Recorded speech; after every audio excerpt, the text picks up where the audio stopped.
দীর্ঘদিন পর নির্বাচনী আমেজে মেতেছে বিএনপি। মহাসচিব মির্জা ফখরুল ইসলাম আলমগীরের নেতৃত্বে 5 ঘণ্টার সভা শেষে 237 আসনে প্রার্থী চূড়ান্ত করেছে বিএনপি। দলের ভারপ্রাপ্ত চেয়ারম্যান তারেক রহমান অনলাইনে সভায় অংশ নেন। জাতীয় সংসদের নির্বাচন পরে স্থায়ী কমিটির সংবাদ সম্মেলনে বিএনপি মহাসচিব ঘোষণা করেন প্রার্থীদের নাম। জানান, দলীয় চেয়ারপারসন বেগম খালেদা জিয়া লড়বেন দিনাজপুর 3, বগুড়া 7, ফেনী 1 এই 3 আসনে। দিনাজপুর সদর থেকে বেগম খালেদা জিয়া। বিএনপির বর্তমান কাণ্ডারি দলের ভারপ্রাপ্ত চেয়ারম্যান তারেক রহমান একটি আসন বগুড়া 6 এর প্রার্থী হয়েছেন।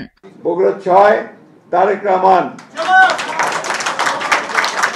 দলের মহাসচিব মির্জা ফখরুল ইসলাম আলমগীর ঠাকুরগাঁও 1 আসনে, ঠাকুরগাঁও 1 আমি নিজে মির্জা ফখরুল ইসলাম আলমগীর। স্থায়ী কমিটির সদস্য মির্জা আব্বাস ঢাকা 8, আমির খুশরু মোহাম্মদ চৌধুরী চট্টগ্রাম 10, সালাউদ্দিন আহমেদ কক্সবাজার 1, আব্দুল মঈন খান নরসিংদী 3, অবসরপ্রাপ্ত মেজর হাফিজ উদ্দিন আহমেদ ভোলা 3, ইকবাল হাসান মাহমুদ টুকু সিরাজগঞ্জ 2 আসনে মনোনয়ন পেয়েছেন।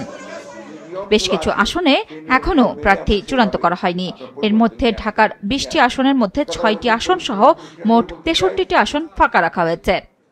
এদিকে শামসুজ্জামান দুদু, আসাদুজ্জামান রিপন, মোয়াজ্জেম হোসেন আলাল, ব্যারিস্টার রুমিন ফারহানা, নাজিমুদ্দিন আলম, আব্দুস সালামের মতো আলোচিত বেশ কয়েকজন নেতার নাম নেই তালিকায়।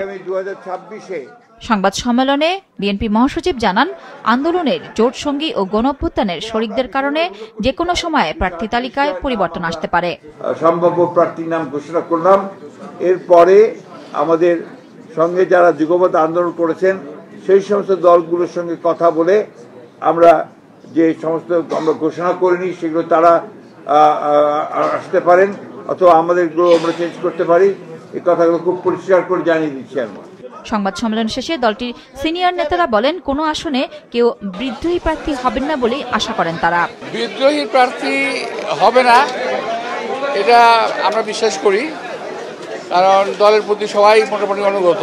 স্থায়ী কমিটির সদস্যরা মোটামুটি একমত হয়েই এই ঘোষণা দিয়েছেন এবং আশা করি এদের একটা বড় অংশ প্রায় সবাই বিজয়ী হয়ে আসবেন বলে আমরা আশা করি। এরা সকলেই জনপ্রিয় প্রার্থী। ব্যক্তির চেয়ে দল বড়, দলের চেয়ে দেশ বড়, এটা তো বিএনপির স্লোগান, তো সবাই এটা মনে রাখবে।